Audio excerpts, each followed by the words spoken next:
హిరణ్యకశిపుని బాధలను భరింపలేక దేవతలందరూ శ్రీహరికి మొరపెట్టుకోగా విషయమును గ్రహించిన శ్రీహరి వారికి అభయమిస్తాడు. హిరణ్యకశిపుని భార్య లీలావతి. రాక్షసులకు దేవతలకు ఎల్లప్పుడూ యుద్ధాలు జరుగుతుండేవి. రాక్షసుల శత్రువైన ఇంద్రుడు లీలావతి గర్భంలోనున్న బాలుని చంపడానికి లీలావతిని ఎత్తుకొని వెళతాడు. ఇది చూచిన నారదుడు ఇంద్రుణ్ణి వారించి ఆమె గర్భంలో పుట్టబోయే బాలుడు దేవతలకు మిత్రుడవుతాడని నచ్చజెప్పి ఆమెను తన ఆశ్రమంలో సేదదీర్చుతాడు. నారదుడు ఆమెకు విష్ణుభక్తి మాటలు నేర్పి ఆమె గర్భంలో ఉన్న ప్రహ్లాదునికి విష్ణుగీతములు బోధించి అతడిని విష్ణుభక్తునిగా తీర్చిదిద్దేను. కొంతకాలానికి లీలావతి ప్రసవిస్తుంది.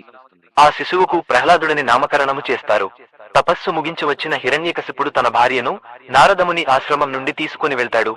సమస్త లోకాలను జయించి దేవతలను బానిసలుగా చేసుకుని ఆ విష్ణువు కంటే తానే గొప్ప అనే అహంకారం నిలువెల్లా నిండినవాడై విష్ణు భక్తులను హింసిస్తూ విష్ణునామము కాకుండా తన నామము జపించాలి అని ముల్లోకాలను ఆదేశిస్తాడు.